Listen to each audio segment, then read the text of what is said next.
feel bad about smashing. Hulk no, Hulk is not angry at object. Hulk no displacement.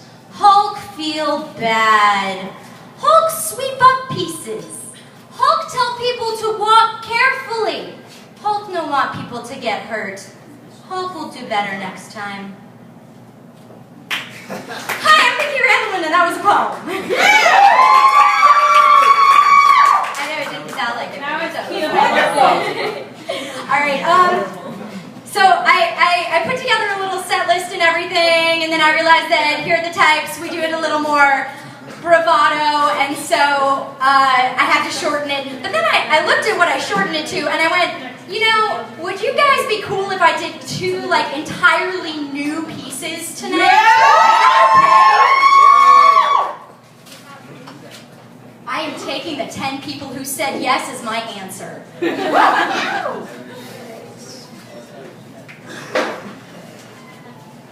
As soon as I find it. Okay, so I got my bike stolen about a month ago.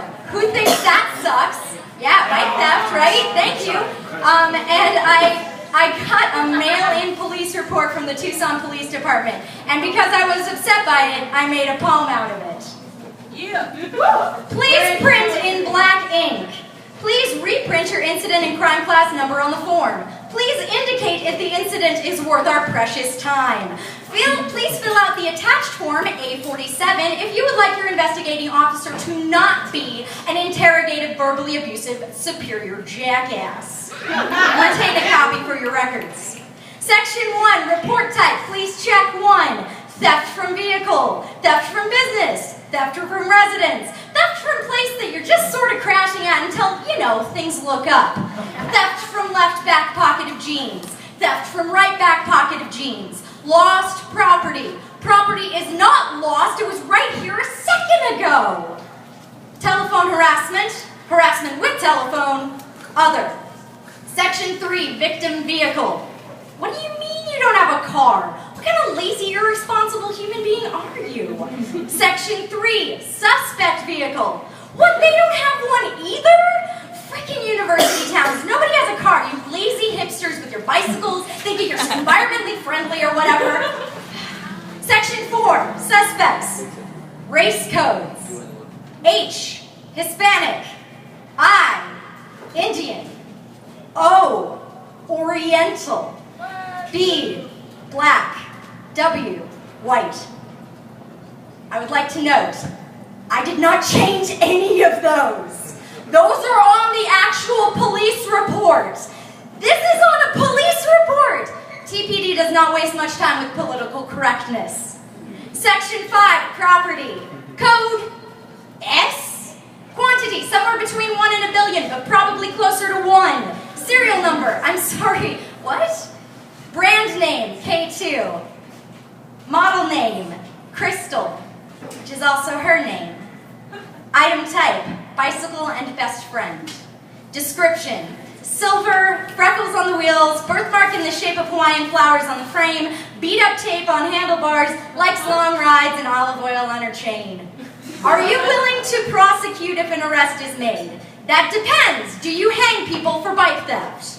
Are you willing to prosecute it if arrest is made? If necessary, yes. Are you willing to testify in church if an arrest is made? Hallelujah!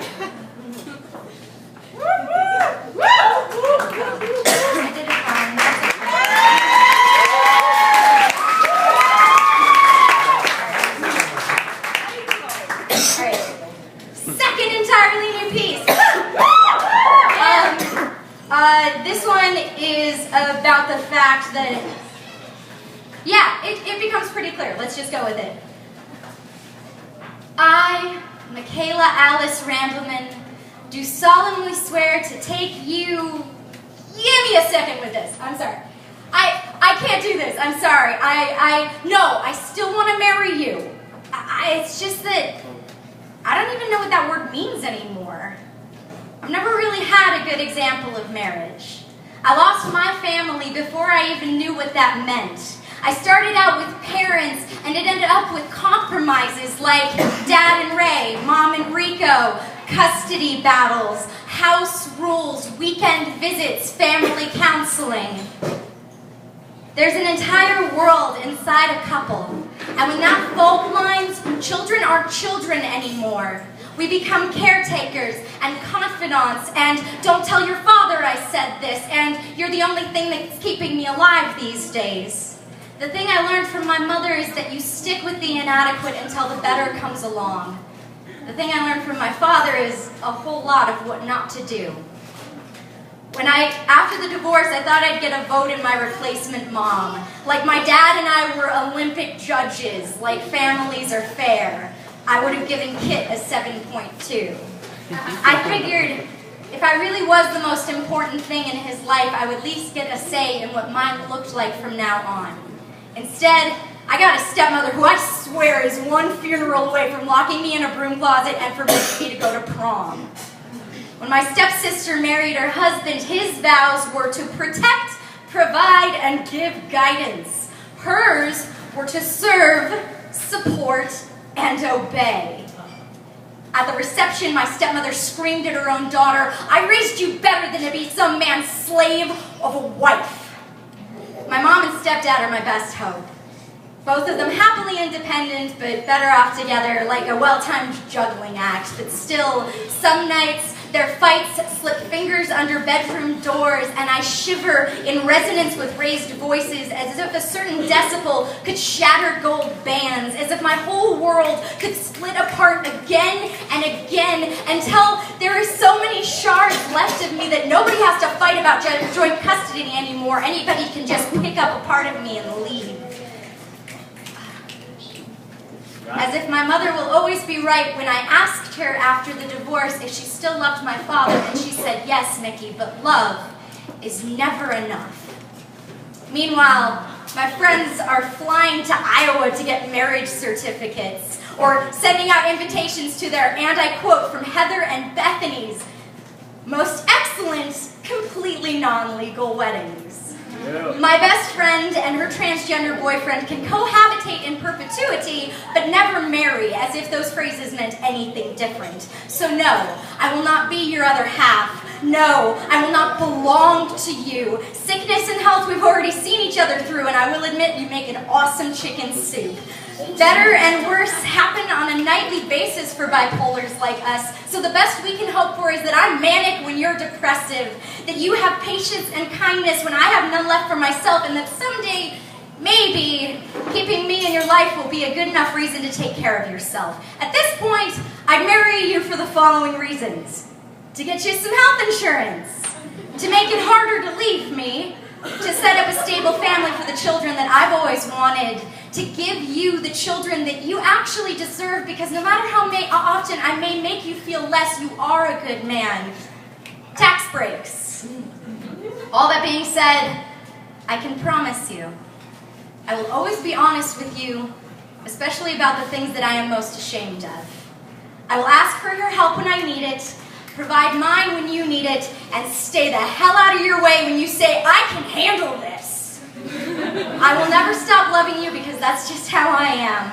I will stay with you as long as the following is true. You are the only person I want to fall asleep with at night, and the only person I want to wake up next to in the morning. Love may never be enough, but I'm willing to work on the rest. So, whatever it means, I do.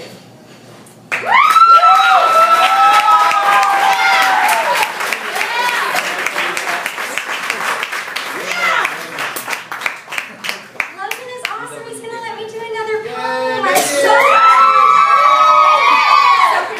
and I really do appreciate that a lot, because, oh man, I'm so prepared to lay the heaviest trip on you guys.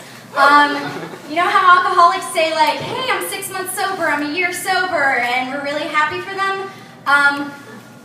This past September, I'm 5 years alive. And with everything in the news these days, and talking to the youth tonight, who are so amazing, I just wanted to tell you guys that if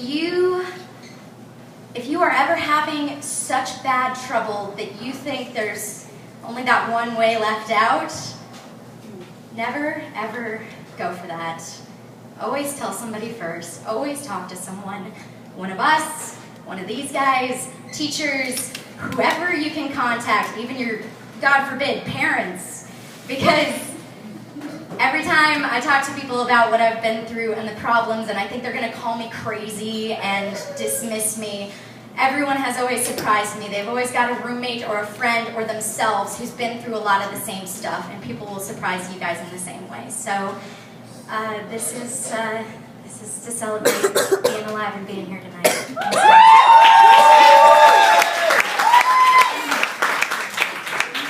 Some days the only thing that keeps me alive is that I am already living on a second chance. Some days it is that I cannot afford another breakdown, another round of hospital bills, and Haldol and golf pencil journal entries, and a set of court papers where the doctors tell me that my hygiene is questionable, and the fact that I smile when I talk about my suicide attempt is a sign of a significant psychotic break. It's not. It's just that some days the only thing that keeps me smiling is that I got a second chance. The literature refers to me not as survivor, but as unsuccessful suicide, as if dying was just another thing I couldn't get right. I do not regret trying to kill myself.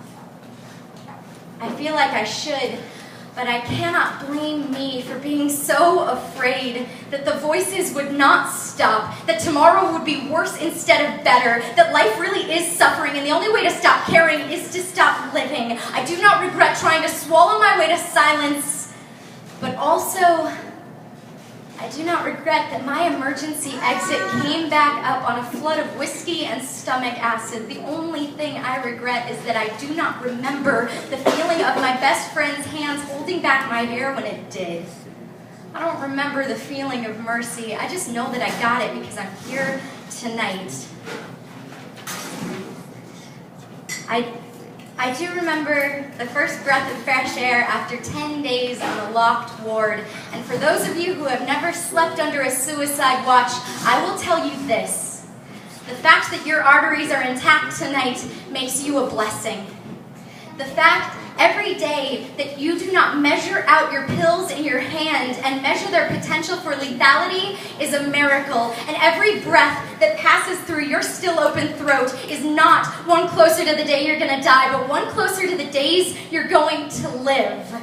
Some days, I still weigh out my options. Like, oh, I got to go to the co-op and get milk. Then again, those knives are probably sharp enough. Like, I don't know if I will ever stop worrying that I am not worth loving. That rafter could probably support the weight of a noose. Like, I would have saved everyone so much trouble if I had just made it out the first time. But the worst part of survival is waking up to your friends sleeping around your bed to see if you would wake up at all. Everyone jokes that they love to attend their own funeral, but I have. And sometimes the worst part of survival is knowing how much I hurt everyone around me the day I was selfish enough to think I couldn't handle the pain. Some days, I am not grateful for my second chance. But the truth I brought back with me is our greatest gift and our greatest curse all in one. You will not feel this way forever. Some days, I remember to be the blessing that I am. Only to remind you that being unsuccessful at dying is the same thing as being a survivor.